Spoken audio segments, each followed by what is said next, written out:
Alrighty, hey everybody. So today I want to talk about vaccines. I know this can be a touchy subject to some, but it's really important to address this. So after watching this video, I would love for you guys to tell me any concerns you have. If I've said any data that is incorrect, feel free to correct me. However, I ask that if you do correct me, cite the source in which it says that I'm wrong. Don't just say, well, it's wrong because I've heard it before, right? You have to cite a source that specifically says, hey, I'm wrong. I highly recommend using peer-reviewed papers or governmental websites. They're usually pretty reliable. So, yeah, I highly recommend checking any of my work. So I will be citing my sources in the comments or with the post. So feel free to look at those papers and websites and see if you think they're reliable or valid. Anyway, so I first wanted to talk about by saying like what vaccines are and like how they work. So there are many different vaccines, and they all work a little bit differently. So I'm just going to go over in general how they work. So when we get sick, I'm going to start off with the basics of just our human body. Okay, so when we get sick, our body has to start fighting whatever's coming inside of us, right? Whatever's infected us, right?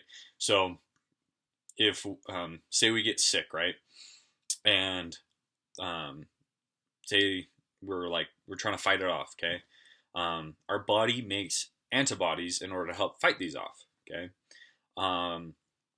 But the thing with antibodies, so they're created by B cells, right, that exist in our body, and in order to bind to the thing that's causing the disease, whether it be bacteria or virus, it has to be very, very specific to that bacteria or virus.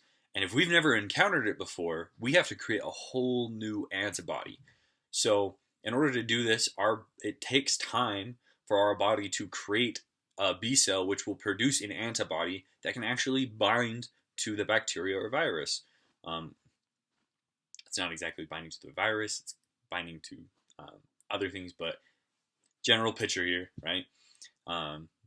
So after you've created these antibodies and they've binded to the bacteria, right? So antibodies, they'll bind to a certain thing on these bacteria or viruses, right? They'll bind to a specific part, and then when you get two antibodies that are close enough on this cell that we don't want, and the antibodies are sticking on there, then a thing called a complement protein, which we have, attaches itself, and two things will happen, right? One thing is that it will send out, it will actually split in half, it'll cleave, and so one half is gonna, not exactly in half, but the smaller part will leave, and it'll go and it serves as a chemical signal for phagocytes and macrophages, right, to get to the infected site via chemotaxis, right, following a chemical signal to the infected site, and then their phagocytes and the macrophages will help to get rid of these viruses and bacterial cells that we don't want. The second thing that it'll do is that the protein that's staying there, so the bigger half, is going to stay and it's still attached to the antibodies, and it'll act as an enzyme, and it will react with a certain protein. And essentially what happens is, after a bunch of different reactions that happen, we will make a membrane attacking complex called so I'm just going to simplify it and just call it a MAC, right? Membrane attacking complex. And these will make a channel in the membrane of a virus or bacterial cell, right, in a cell, and it'll cause the death of it because it'll throw off concentrations and stuff like that. If you want to know more about how that would work, feel free to tell me, and I'll talk to you personally about it. So essentially, that will kill the cell, but we still need these macrophages and other things to come over to help out, because sometimes bacterial cells or viruses have, mainly bacterial cells, have ways of protecting against these membrane attack complexes, right? And so they'll help out, and so that's how we get rid of an infection. It's our adaptive immunity, so our adaptive response. So after we've seen it, we've now made the antibody that we know for sure works against this bacteria or virus. Okay, and that antibody through a memory B cell will stay in our body, and it'll always be there, and it'll just secrete antibodies and stuff like that. Um, these antibodies are going all throughout our body, right? And so we forever have that antibody that'll protect us. So next time, so say I got sick, right? And then I fight it off. Okay, I've now made the antibody that will help me so I won't get sick again, right? So say I get my classmate sick, and then they come and they start talking with me. I'm going to be protected against that. I'm not going to get sick again unless he has a different sickness, right? But if he comes back to me with that same sickness that I just had, I'm going to be immune because as soon as my body gets that bacterial or virus again, we already have the antibody pre-made, and so it'll instantly attach itself onto that bacterial cell, and so it'll quickly get rid of the problem, so it won't have time to grow. While in the first time I got sick, my body didn't have very specific ways to deal with this bacterial problem. We have some general ways that will help us out, but it's not nearly as effective as our adaptive immunity, right? So our body has this cool way of dealing with problems or in antigens, right? Antigens are disease-causing pathogens. So yeah. So that's why we need antibodies, and that's what they do. So what a vaccine is that we're exposing our body to these antigens, right?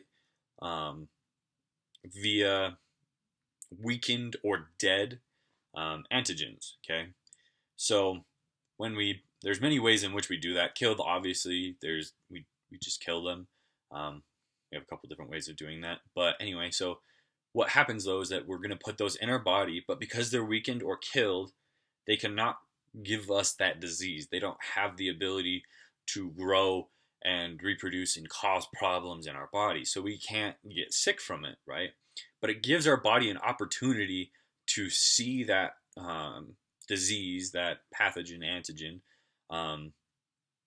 and it will and so it'll start to react. It'll have its B cells, and B cells are trying to figure out, which antigen will bind to it, and eventually will create the antigen, or not antigen, sorry, antibodies. Sorry, B cells will create the antibody that will be able to bind to the membrane of these bacteria or viruses, and then through this, our body will then have our immune response where the complement comes in, and then we deal with the problem. So this is awesome because once we've been exposed to it, right, and our body has made the antibodies, then next time we see it, we're immune because our body knows how to deal with it already. So as soon as we see it, it's like, I got this. I've already done this, right? So that's essentially what vaccinations do. Sometimes we have to get booster shots. Right, we have to go in another time to get another shot of that same vaccine.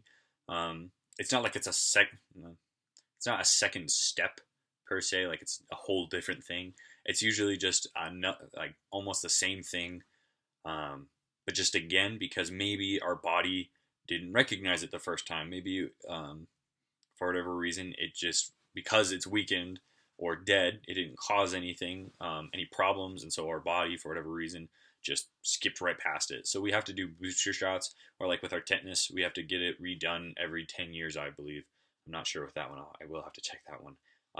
But I know you do have to get your tetanus shot redone every couple of years, I believe. So, so that's why we have to do occasionally these extra vaccinations, right? So this is awesome, right? We have now created a way to protect ourselves from the disease without actually giving ourselves the disease, right? So if we were to naturally get these diseases and stuff that we're vaccinating against, we usually get a terrible response from it, right? Like if you were to get the measles per se, you can die from the measles, right?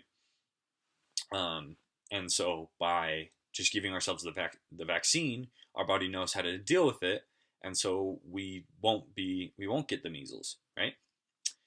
Um, and so what's cool though is that so at first so say I get a vaccination, right? I am now protected. Okay. But what's even cooler is that when you get about 95% of a population to get a vaccine, then there becomes a thing called herd immunity, right? So 95% of us are vaccinated, right? But there's still 5% of us who aren't vaccinated, right? And the 95% does change. It's not like a hard set rule at 95%. It changes depending upon the vaccination and the disease, right? But in general, we just go off the rule of 95%. Anyway, so with that 95%, we're all vaccinated. With 5%, 5% are not vaccinated. This can be for many different reasons, whether they just refuse to get the vaccination, um, or they can't get the vaccination for whatever reason, if their body couldn't handle it regardless, and so it would just be like or it's just not effective, right? For whatever reason, our body doesn't respond to it, right? And so we're not actually we're vaccinated, but it's not going to protect us, right? Because vaccines aren't 100% effective for some people. For most of us, we're usually okay, right? The large majority of people, vaccines are effective, but for some people, depending upon just genetic factors, it just doesn't work. So that 5%, for whatever reason, can't be vaccinated or isn't vaccinated. But those 5% are protected by the rest of the 95%. So say we have our population, right? 95% of us are vaccinated while 5% aren't. Say a sick person comes into our population, right? With the disease that we vaccinated for, right? Well, that 5% is protected because the rest of the 95% can't get infected, right? The only way that the 5% can can get the disease then is from direct contact from the source, essentially. It can't come from the rest of the 95%. So it's really cool because we've now created immunity for almost 100% of the population, um, even though not all of us are vaccinated, right? So there are some people who don't want to get the vaccination, right? And they say, well, why would it matter? You know, the rest of you guys, you're going to get your vaccinations. You guys are going to be fine, right? You're protected. So why does it matter if I get the vaccination or not? I'll take the risk in my own hands and I'll risk getting the disease or not, right? Well, not only are you willing to put yourself at risk for getting this disease, which is irresponsible, um, you're willingly putting other people in danger. That 5%, right? The 5% of people who can't or won't get the vaccination, so they are now in danger, right? And you're willingly putting them in danger by you not getting the vaccination. And the larger that so if you go from 5% to 6%, right, and less people become vaccinated, we're just increasing the number of people who can get sick from this, and that's not good, right? Um, and so you need to get vaccinated, right? You're not only for yourself but for others. Um, we've eliminated diseases, essentially from um, because of vaccinations, right? The measles is considered essentially eliminated from the United States. There are cases in which it's growing because of unvaccinated populations. There was a case in Ohio where there was an outbreak, and it was in a group of people who were unvaccinated. Um, so you guys need to get vaccinated. You're only increasing the chance of getting the disease, and most of these diseases can kill you. Like measles, used to kill millions of people. around the world, right? And because of our vaccinations, there's only a couple instances of people just getting it, and even less of people dying, all because of the vaccines. Um, so vaccinations are an important thing, um, but some people don't want to get the vaccines. Some people believe that the vaccines can cause different illnesses. The major disease that sparked this anti-vaccination group was because of a paper by Andrew Wakefield, and he claimed that the measles vaccination caused autism, right? So I can understand how people would have a reasonable response of, okay, there was a paper that was just released, and somebody said the measles vaccination causes autism. So I can understand why you'd be like, all right, let's not get the measles vaccination. That makes sense. But then he was being discredited multiple times, um, and many papers have come after him and said that that is not true. That the measles vaccination does not cause autism. Right? There's no correlation between those. Um, Yet, for whatever reason, people still didn't get their vaccinations, even after there was evidence saying that, okay, well, they're just good, right? They're not causing these bad effects like we thought they were. So that was a very unreasonable response. Was first believing a paper, right? I understand believing in a paper that it has been published, right? But then not believing other papers that said that was false, right? Many papers that have said that is false, right?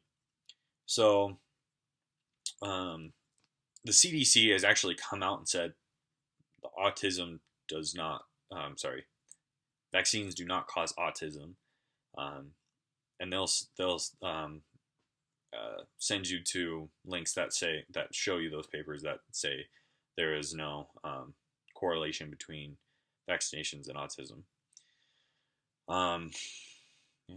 And honestly, I don't understand why you wouldn't want to get vaccinated. There are many concerns that people have. The large majority of them have been addressed. Like people say, oh, they're putting dangerous metals in our vaccinations. Well, that's not true. There is a vaccine that does use aluminum, and that's to cause a rash, which a rash is an inflammatory response, which then allows your immune system to kick in, right? It says, oh crap, we got something going on, and it'll send T cells and B cells to the infected site, right? Um, and even though they're still weakened, right, they're still weakened or killed um, diseases, um, they just need the inflammatory response to kickstart the creation of antibodies and getting an immune response from it, right? So that's been proven, and as well as if you're concerned about getting aluminum, um, just like from these vaccines, we consume massive amounts of aluminum compared to what they give you in the vaccine. If you've ever eaten from a metal can that has aluminum in it, and you are definitely getting more aluminum from eating it than you would from the vaccine. So I would highly encourage anybody that believes that there's a reason why vaccines are bad to go out and do research. Look at make sure that they're scientific articles, right? They have actual backing behind them that have shown, look, this doesn't cause or does cause this, right? You need to do this sort of research because I feel like a lot of the misconceptions about vaccines are just given from thoughts and feelings. And although thoughts and feelings are important, when it comes to vaccinations and the health of essentially your community, your family, the nation, and the world, I think you need to do a little bit more research that has a little bit more scientific backing. Um, So anyway, I'm gonna remember I will cite my sources on the information that I've got it from. Um, Once again, if you feel like I haven't said something that is correct, feel free to cite the source that has said, look, that is incorrect. So yeah, thanks guys for watching. I hope this was helpful. Um, Feel free to leave me any comments or responses, and I'll try to get back to you. All right, thanks guys.